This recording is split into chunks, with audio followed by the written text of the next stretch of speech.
राहुल गांधी दिल्ली में हैं, कल्पना सोरेन, तेजस्वी यादव दिल्ली पहुंच चुके हैं।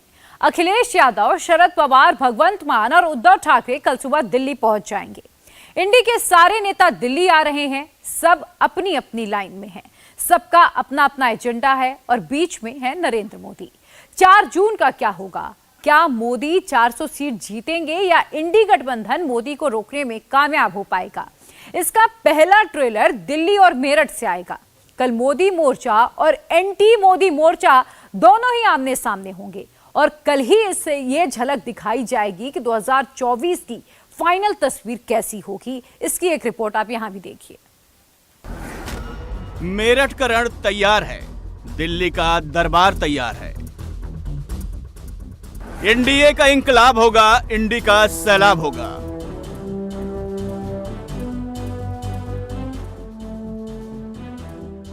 मोदी कितने वोट जोड़ेंगे, राहुल कितने वोट काटेंगे?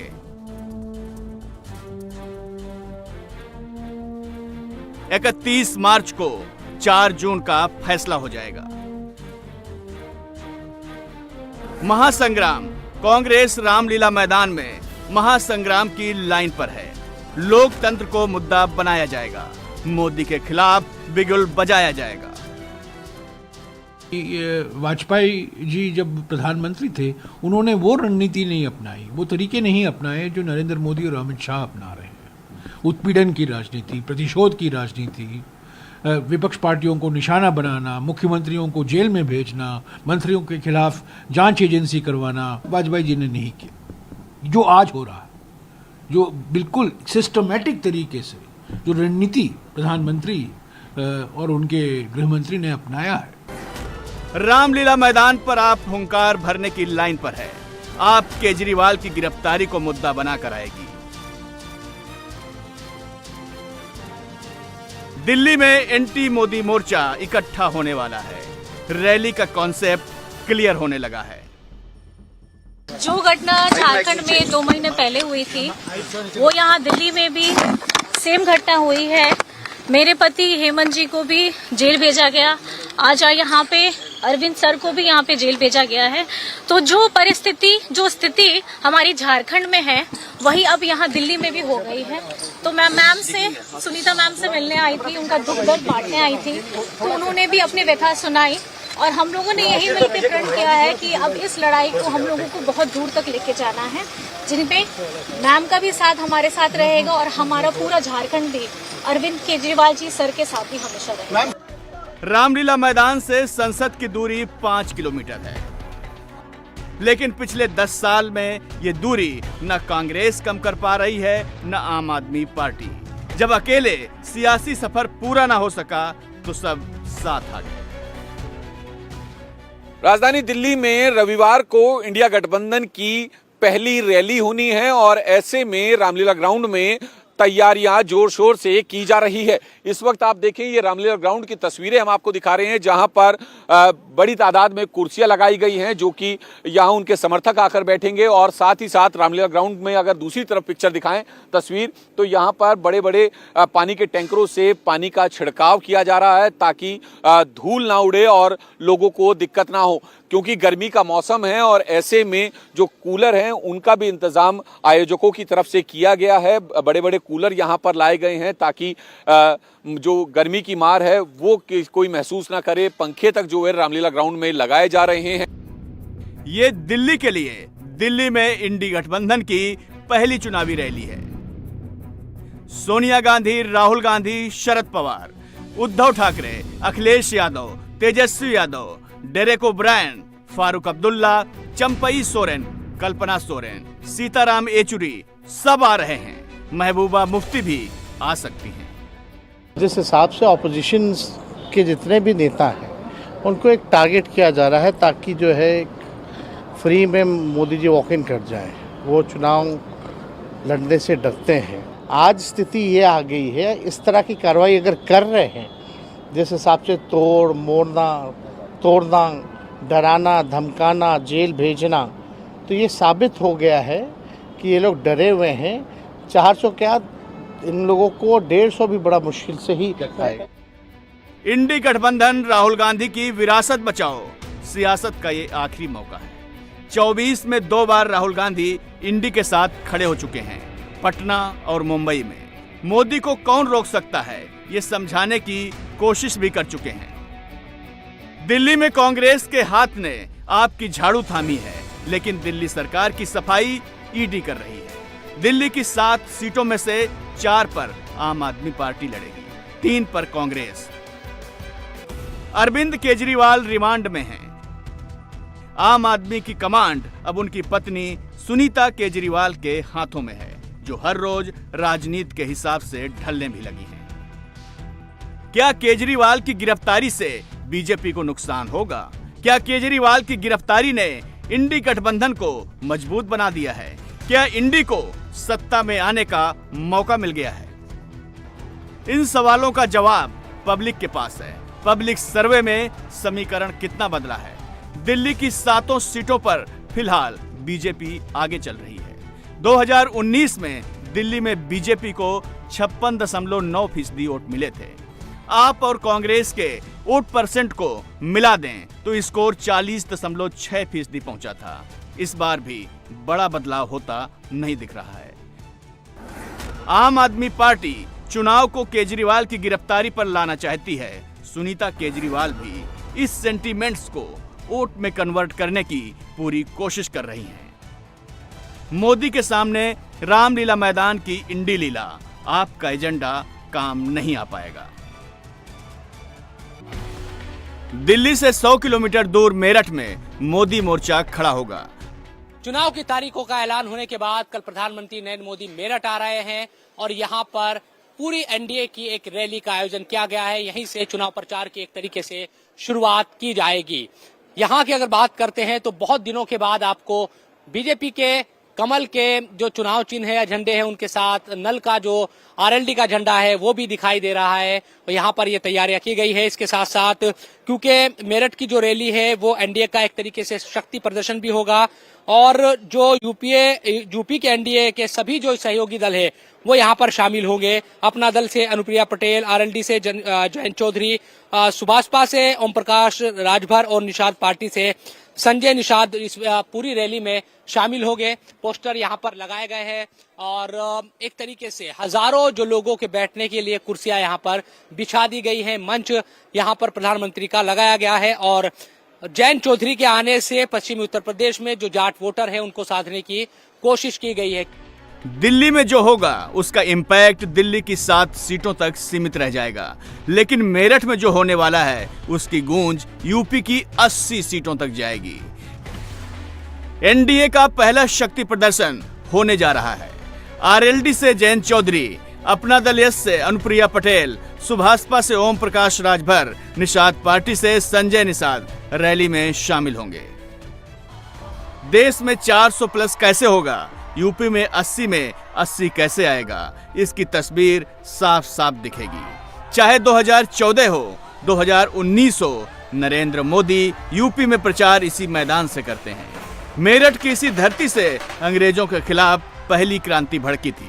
कांग्रेस के खिलाफ क्रांति मोदी ने यहीं से शुरू की थी, जिसका असर भी दमदार दिखता था। 2014 में यूपी में बीजेपी ने 73 सीटों पर भगवा लहराया था। पश्चिमी यूपी की सभी 14 सीट भी बीजेपी जीती थी।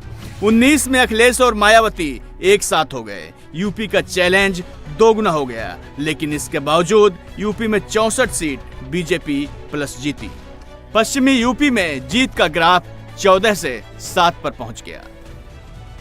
19 की कहानी 24 आते आते किस्सा बन गई और इस बार क्या होगा वो देखने से ही समझ में आ जाएगा। पश्चिमी यूपी का किसान भी मोदी के साथ है, जाट भी मोदी के साथ है। पश्चिमी यूपी की सबसे बड़ी पहेली सुलझ चुकी है। लेकिन क्या पूर्वांचल की हवा बदलने लगी है? क्या मुख्तार अंसारी की मौत ने मोदी का मिशन 400 रोक दिया? यूपी में 80 वाला फॉर्मूला फेल कर दिया। मुख्तार को लेकर बयानबाजी, सिंपैथी, मुस्लिम वोट बैंक से जुड़ने का काम तेज है। समाजवादी पार्टी ने अफजाल अंसारी को गाजीपुर से टिकट दिया है। मुख्तार अंसारी के भाई हैं अफजाल अंसारी, तेवर भी वैसे ही अपना लिए हैं। वन बाई वन निकाल दिया। 4-5 लोग मजदूर लोग हैं या भाई हैं हम आप मत गिनिए, हम गिनना है। निकल चुके अधिक संख्या ये आपकी कृपा पे नहीं है कि आप कहिएगा कि 3 लोग मिट्टी देंगे। हाँ कुछ भी हो, आप हमारी मट्टी देने के लिए हमको तो आप करिए। आपने परमिशन थोड़ी आप करिए मट्टी देने के लिए अपने धार्मिक प्रयोजन के लिए किसी परमिशन की जरूरत नहीं है। कस्बा थोड़ी मट्टी देगा भाई, सब परिवार के लोग दें।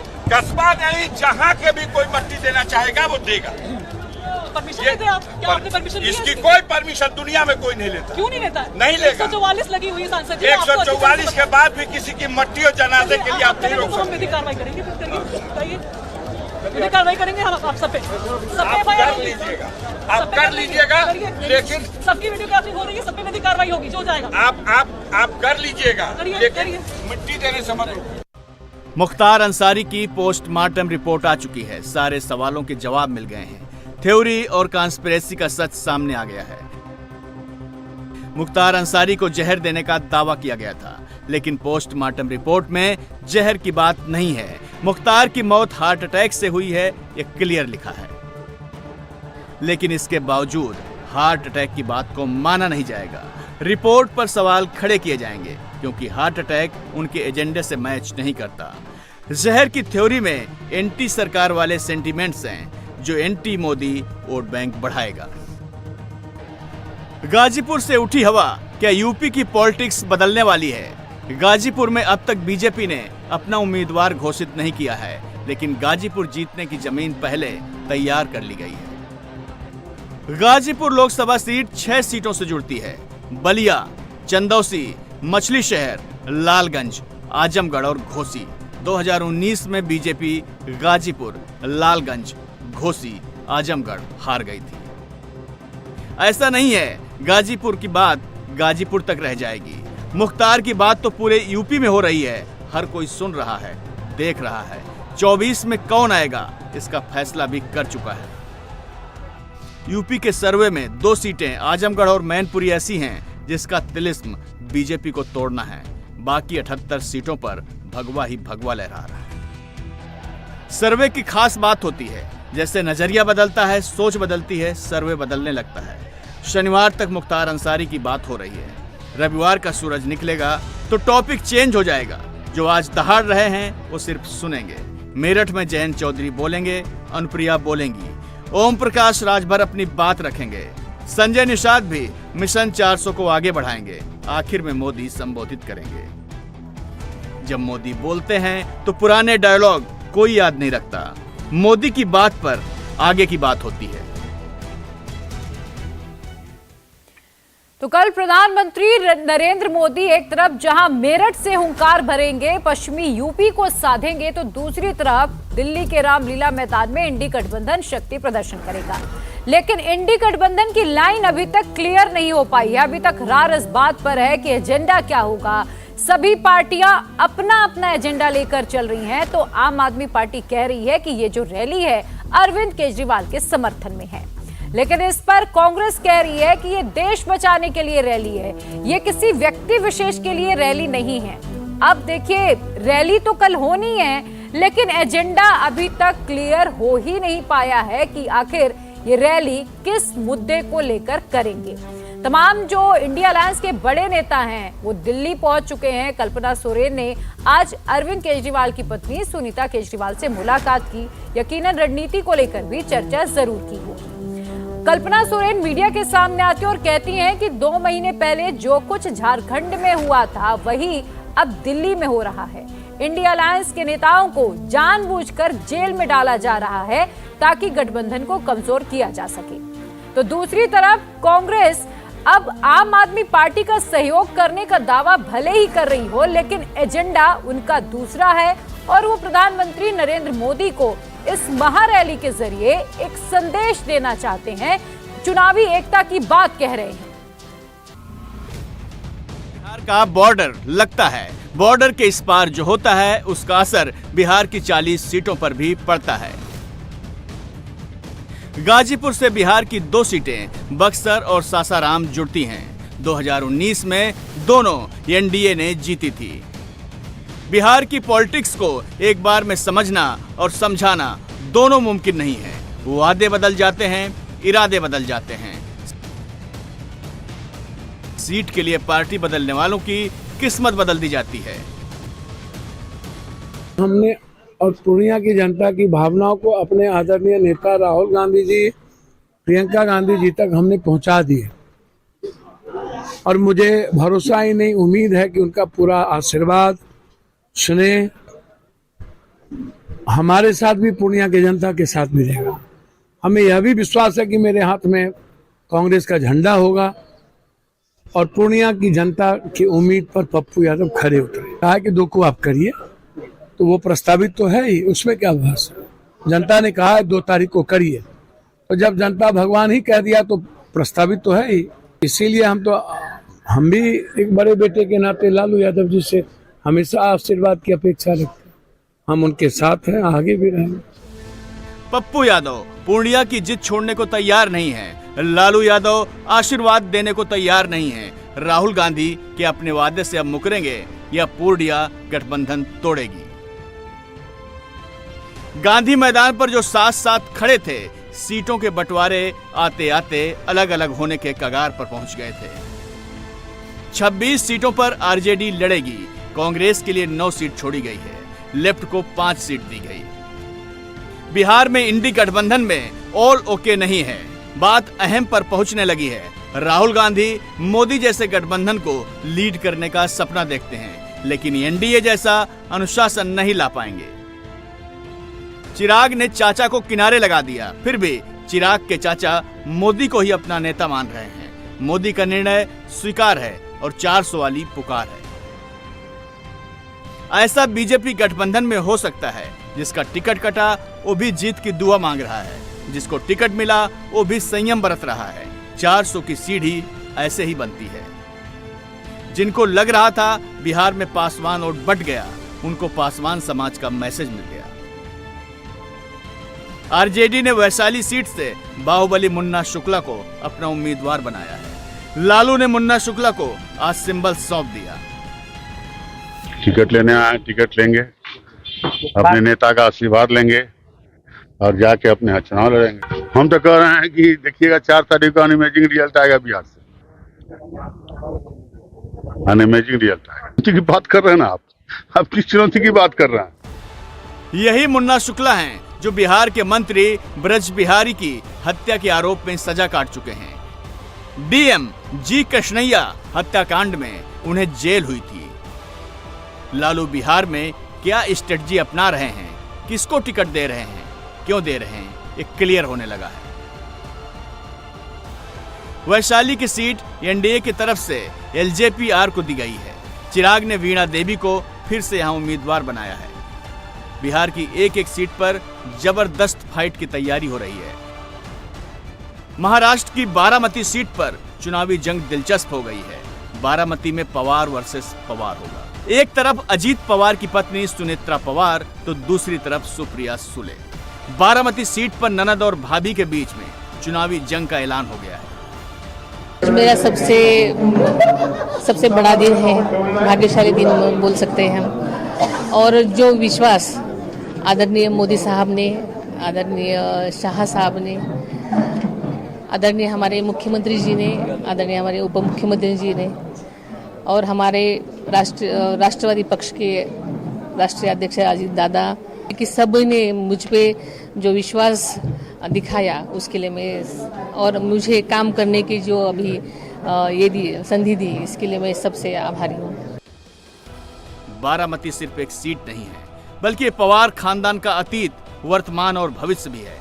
जो बारामती से जीतेगा, महाराष्ट्र में उसका ही पॉलिटिकल भविष्य बचेगा। ये बात शरद पवार भी जानते हैं, अजीत पवार भी जानते हैं और पूरा महाराष्ट्र भी।